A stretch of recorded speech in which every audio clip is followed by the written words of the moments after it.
संतोष वर्मा छक्का है। जय श्री राम, जय श्री राम।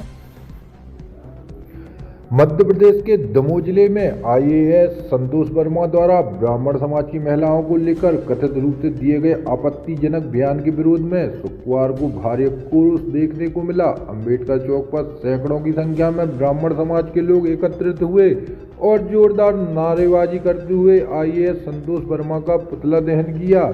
प्रदर्शन के दौरान लोगों का गुस्सा फूटा। उपस्थित जनों ने प्रतीकात्मक रूप से संतोष वर्मा के पुतले पर जूते चप्पलों से प्रहार किया, उसे जमीन पर पटकते हुए आग के हवाले कर दिया। भीड़ लगातार नारेबाजी करती रही और कार्रवाई की मांग करती रही। प्रदर्शन के बाद ब्राह्मण समाज के प्रतिनिधिमंडल ने पुलिस अधीक्षक सुतकीर्ति सोमवंशी को मुख्यमंत्री के नाम ज्ञापन सौंपा। ज्ञापन में मांग की गई है कि संतोष वर्मा के आपत्तिजनक बयान पर तत्काल एफआईआर दर्ज की जाए, उनके विरुद्ध कठोर विभागीय एवं कानूनी कार्रवाई की जाए, चल रहे प्रकरणों की जांच कर उनका आईएएस अवार्ड वापस लिया जाए। साथ ही चेतावनी दी गई कि यदि शीघ्र कार्रवाई नहीं होती है तो समाज प्रदेशव्यापी आंदोलन करेगा और दमोह से मंत्रालय तक मार्च भी किया जाएगा। पंडित चंद्रगोपाल पौराणिक ने कहा कि संतोष वर्मा का वक्तव्य सांप्रदायिक सौहार्द को बिगाड़ने वाला है और इस पर कड़ी कार्रवाई की जाए। पंडित आर.के. मिश्रा ने कहा कि वर्मा पर पहले से प्रकरण लंबित हैं, ऐसे व्यक्ति को अवार्ड कैसे मिला, इसकी जांच होनी चाहिए।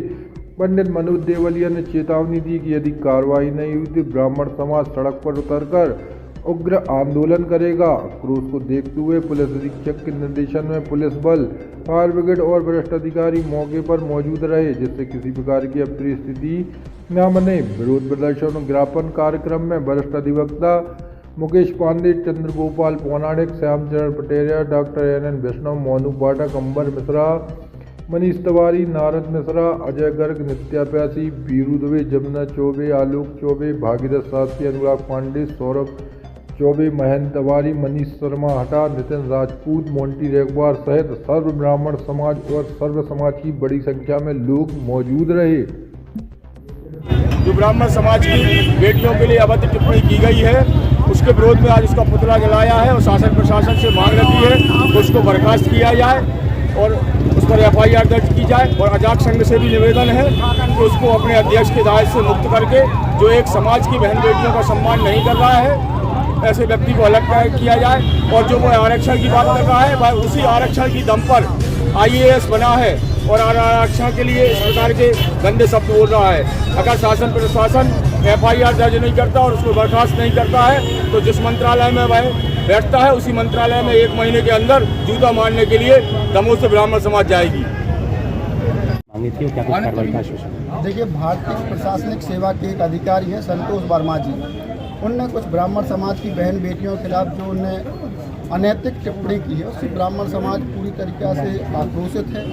एक जो जहाँ तक आरक्षण का सवाल है तो एक संवैधानिक बिंदु है, इसकी चर्चा जो है ना संवैधानिक तरीके से होनी चाहिए। अगर कोई आदमी ये बात करता है कि हमारी बेटे से ब्राह्मण समाज अपनी बेटी की संबंध बनवा ले या शादी कर ले, तो ये कहीं ना कहीं एक उनकी स्वच्छाचारिता है। जो एक भारतीय प्रशासनिक सेवा के अधिकारी हैं, उनको ये बात शोभा नहीं देती है। और हमने एक मांग ये भी की है कि उनको सेवाओं से तत्काल पृथक किया जाए और उनके खिलाफ एक संबंधित उचित जो धारा है उनके खिलाफ एक मामला दर्ज किया जाए।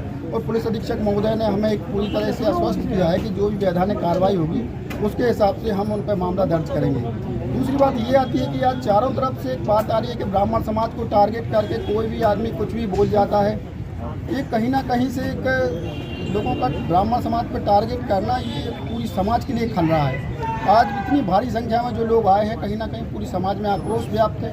तो मैं शासन प्रशासन से मैंने अभी मांग की है और आपके माध्यम से ही मांग करता हूं कि इस प्रक्रिया को यहीं रोकें। संबंधित जो आरोपी हैं उन पर मामले दर्ज किए जाएँ, नहीं तो ये ब्राह्मण समाज जिस दिन सड़क पर उतरेगा उस दिन संभालना मुश्किल होगा, नामुमकिन होगा। और हमारी प्रशासन से यही आग्रह है कि वो स्थिति ना निर्मित होने दें। हम लोग शांति प्रिय समाज से आते हैं तो हमें शांति प्रिय तरीके से रहने दें और इस पर एफआईआर करके इस मामले को यहीं शांत। बुद्धिमानता, सहनशीलता और धैर्य का उदाहरण है ब्राह्मण। ब्राह्मण सिर्फ एक शब्द नहीं है। जब आप कठोर तपस्या करते हैं, ज्ञान अर्जित करते, तब आप ब्राह्मण बनते हैं। रोडों पे उतर के किसी भी जाति को अपशब्द कहना बहुत ही सहज होता है और ब्राह्मण कभी आपको रोडों पे इस तरीके से दिखेगा नहीं। जहाँ तक कि आरक्षण का सवाल है तो बड़े बड़े कोर्ट में अभी मामले चल रहे हैं। आरक्षण जो चल रहा अलग विषय है। इसमें किसी समाज की किसी विशेष आइडियोलॉजी से प्रभावित होकर बोलना कि ब्राह्मणों की बेटियों के साथ संबंध बनाए जाएंगे तब समानता आएगी। तो आज मैं आपको बता देता हूँ, आजकल ब्राह्मण का और अन्य वर्ग का कोई सिस्टम रहा नहीं है। आजकल सिस्टम है टोटल अपर कास्ट और लेवल का एक हो गया कि अगर मान लो आप संपन्न परिवार से हैं तो कोई कहीं भी शादी करता है, ऐसा कुछ भी नहीं है। दमोह के अंदर और प्रदेश के अंदर सिर्फ जातिवाद फैलाने के उद्देश्य से काम किया जा रहा है। इसके पहले एक छोटे से विषय पे जिसमें पुलिस ने प्रकरण दर्ज कर लिया था, उसके बाद ही पूरे शहर को जाति संघर्ष पैदा करने के उद्देश्य से जलाया गया। कुछ दिन पहले अभी एक घटना जो एक घटना थी वास्तव में अपराध था, पुलिस ने कायम किया, उसको दोबारा से इनिशिएट किया जा रहा है। अभी जिस IAS अधिकारी जो एक संवैधानिक पद पे इतने बड़े पद पर बैठा हुआ है और वो एक बड़े मंच से सार्वजनिक मंच से जिस तरीके की बातें कर रहा है बहू बेटियों के लिए, ऐसा लगता है ये सड़क छाप आदमी है और ये इसको ज़मीन से उठा के डायरेक्ट उस पद पे बिठा दिया गया है जिस पद की गरिमा को वो सहन नहीं कर पा रहा है। हमने मांग करी कि उस पर FIR करी गए सुसंगत धारा में। दूसरा, दमोह में जाति संघर्ष पैदा करने के उद्देश्य से अभी हिडमा जो कि नक्सली मरा, जिसने कई सैनिकों को शहीद किया, कई कांग्रेसी नेताओं को उसने मारा है। अब अगर मान लो इसमें जाति की बात करके जो जाति का आदमी इधर उसका महिमा मंडल कर रहा है तो वो बताएगा कि जब हिडमा मार रहा था तो वो क्या SC ST OBC देख के मार रहा था कि वो ब्राह्मण देख के मार रहा था। और यहाँ पे जिस तरीके का उसको प्रेस किया गया है कि हिडमा जननायक करके पोस्ट हुई है। देवकी नंदन पटेल करके व्यक्ति है, ये दमोह का रहने वाला है। आपको ये अर्धनग्न प्रदर्शनों में हर जगह दिखेगा। एक मानसिक विक्षिप्त खुद को क्रांतिकारी कहने वाला एक यहाँ का 2 कौड़ी का एक नेता है द्रकपाल लोधी, जिसकी कोई औकात नहीं है शहर के अंदर। इसने पूरे शहर में जातीय हिंसा पैदा करने के उद्देश्य से काम किया है और आज ये युवा कांग्रेस के अध्यक्ष भी बन गया, क्या पता कैसे बना। आप अगर इसके ऊपर देखें, अगर ये बोलते हैं OBC SC ST एक्ट जिंदाबाद जरूर होना चाहिए, जय भीम भी जरूर होना चाहिए, सबको संवैधानिक अधिकार है, तो इसके ऊपर 2 केस SC ST के कैसे लगे? अगर ये सम्मान करता है तो बराबरी से इसको सम्मान करना चाहिए। जातीय हिंसा पैदा करना एक विक्षिप्त और राक्षसी सोच है जिसका हम विरोध करते आए हैं और हम ऐसे संविधान विरोधी लोगों का हमेशा रोडों पे उतर के विरोध करते रहेंगे और हर स्तर से हम विरोध करेंगे।